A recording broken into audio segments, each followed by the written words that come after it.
The moon was high over the Turner Ranch when the cries began again.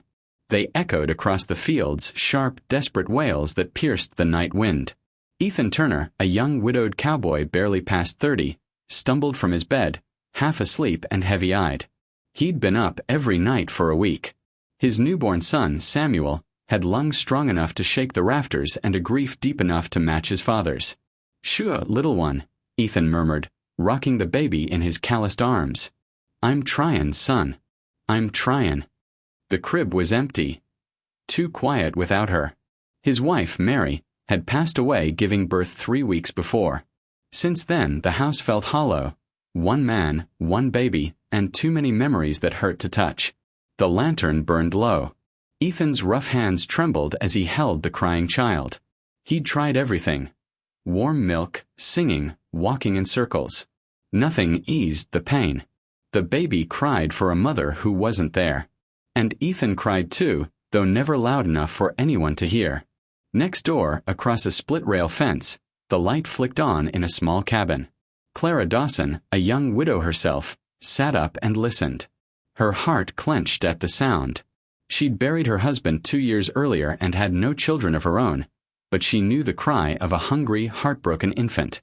She wrapped a shawl around her shoulders, stepped into the cold, and crossed the field barefoot, guided by the silver glow of the moon. By the time she reached the Turner Ranch, the baby's cries had grown weaker, tired but still pleading. She tapped lightly on the door. Ethan turned, startled. His eyes were sunken, dark with exhaustion. "Mrs. Dawson?" he asked, surprised. "It's past midnight." "I know," she said softly, "but that baby's crying could break a stone heart. May I help?" He hesitated. Pride and grief battled inside him. But when the baby whimpered again, he sighed and nodded. "Please. I don't know what else to do." Clara took Samuel in her arms. The baby fussed for a moment, then quieted against her shoulder. She rocked him gently, humming an old lullaby, one her mother used to sing. Ethan stared, stunned. He hadn't heard silence like that in weeks. Clara smiled softly. Sometimes all they need is a heartbeat next to theirs. Babies can feel love, even when they don't understand it. Ethan swallowed hard. He misses his ma. I reckon he's got her stubbornness. Clara looked up at him, eyes kind. Or her spirit. Something in that moment shifted. A small, unseen healing beginning to take root. The next morning, the sun rose over the prairie, painting the sky in soft gold. Clara was back in her own home when she heard the baby again, but this time not crying. He was cooing. A smile crept across her face. Later that day, Ethan knocked on her door, hat in hand. "I owe you thanks," he said, shifting awkwardly. "You saved my sanity last night. Don't know how to repay you." Clara shook her head. "You don't owe me anything. I know what it's like to wake up to silence that hurts. Helping you helped me too." He looked at her for a long moment. Really seeing her for the first time. She wasn't just the quiet woman next door. She was steady, gentle, with strength that didn't show in words but in every careful movement. Days turned into weeks. Clara began stopping by in the mornings, bringing milk and biscuits, sometimes staying to hold Samuel while Ethan worked the fields. He'd catch himself watching her from the window, the way she smiled at the baby, the way Samuel reached for her whenever she spoke. One afternoon, as a storm rolled in, the wind rattled the shutters. Clara arrived at the door, drenched from rain, holding her shawl tight. "Fences down," she said, shivering. "Thought I'd check on you too." Ethan blinked. "You came through that storm just to check on us?" "I couldn't sleep," she admitted. "Didn't seem right knowing you might need help." He smiled faintly. "Reckon I do." As thunder rolled outside, they sat by the fire, baby Samuel asleep between them. Clara's braid was wet, her hands trembling slightly as she wrung her shawl dry. "You miss him?"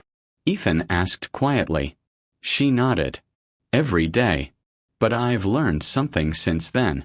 "What's that?" "That grief doesn't end. It just changes shape. And sometimes it lets room for something else, something gentle." Their eyes met, and for the first time in months, Ethan didn't look away. The storm lasted 2 days, and so did her stay. By the time the skies cleared, Samuel was smiling, really smiling, and Ethan found himself laughing again. When Clara finally stood to leave, Samuel reached out, fussing until she took his hand. Ethan saw it too. The baby didn't just want her. He trusted her. "Maybe you should come by again tomorrow," Ethan said. "He seems to think you belong here." Clara blushed, looking down. "Maybe I do." The gossip started soon after. The folks in town whispered that the widower and the neighbor woman were keeping close company. Some called it scandal. Others called it sweet. But neither Ethan nor Clara paid much mind. They were too busy mending fences, feeding livestock, and raising a baby who now laughed more than he cried. Still, one evening as the sun dipped behind the hills, Ethan spoke up. "Clara, I know what folks say. But I don't care. You've given this home its heart back. I'd be lost without you." She smiled softly. "You're not lost anymore, Ethan. You just had to look in the right direction." One late spring afternoon, while Samuel toddled near the porch, Ethan called Clara over. "Got something to show you," he said, leading her behind the barn. There, freshly painted and gleaming in the light, stood a wooden sign that read, "Turner and Dawson Ranch." She blinked, speechless. He stepped closer. "You've been here nearly every day since he was born. You've worked this land, fed us, cared for us. You've been more family than anyone. I want you to stay, not just next door. Here, with us." Her breath caught. "Ethan, are you a skin what I think you are?" He smiled, eyes soft.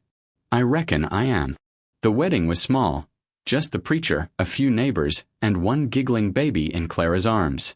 The prairie wind carried the scent of wildflowers, and the golden sky stretched wide, as if the heavens themselves were smiling. When the preacher asked if Ethan promised to love and protect her, he looked at Samuel, then at Clara. "I already do," he said. And when the preacher turned to her, she whispered through happy tears, "With all that's left of me, and all that's healed." That night, as stars lit the sky, the Turner and Dawson Ranch came alive with laughter. The baby slept peacefully for the first time in months, tucked between them as they sat by the fire. Ethan looked at Clara, the light dancing in her eyes. "You saved us," he said quietly. "You crossed that fence and changed everything." She shook her head gently. "No, Ethan. You both saved me. I just came home." He smiled, pulling her close. "Then let's stay home together." Outside, the wind whispered through the grass, carrying with it a new song of hope, healing, and love reborn under the endless western sky. And from that night forward, the Turner Ranch was never quiet again. Not from grief, but from the sweet sounds of laughter, a woman's, a cowboy's, and a baby's, blending together like music on the open prairie.